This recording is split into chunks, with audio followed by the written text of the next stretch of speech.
Hey everyone, welcome back.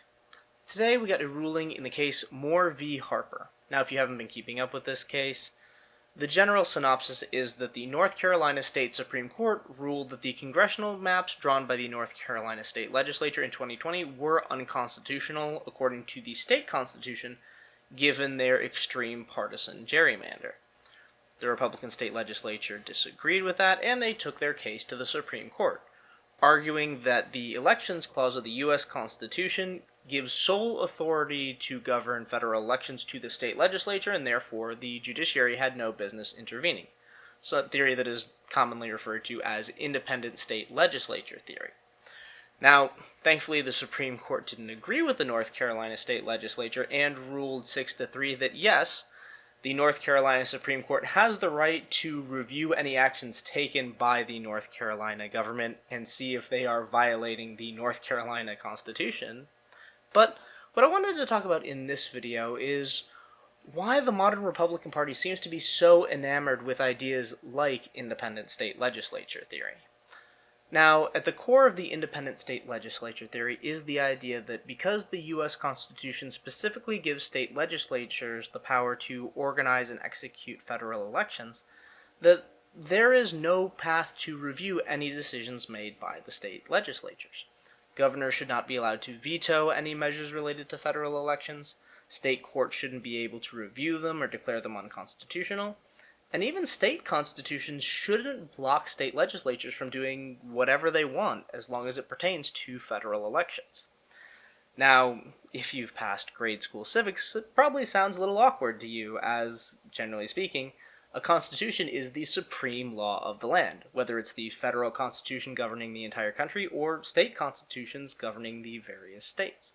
So, yeah, the state constitution puts limits on what the state legislature can do regarding anything, federal elections included.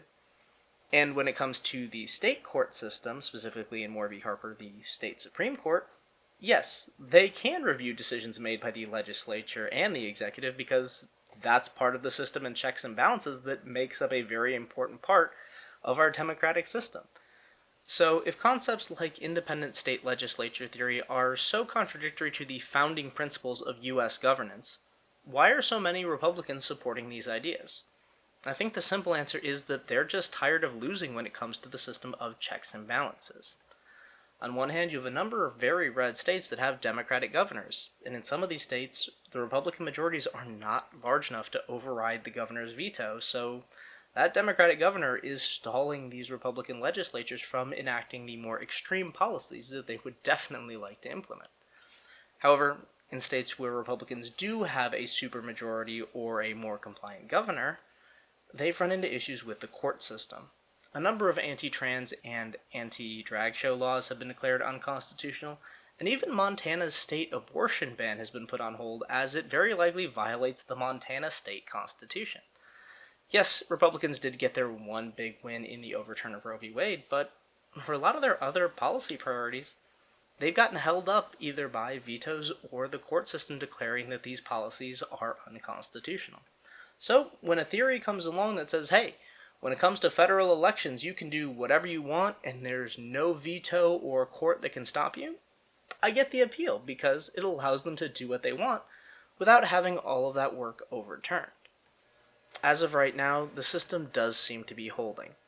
This recent Supreme Court ruling provides reinforcement to the system of checks and balances by saying that, no, a state legislature cannot ignore its own state constitution nor its state Supreme Court when it comes to matters regarding federal elections.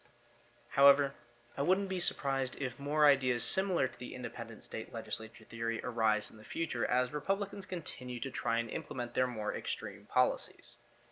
I can't tell you exactly what these arguments will look like, but the one thing I'm very certain of is that rather than being democratic in nature, they're likely to be very, very authoritarian. Think about it.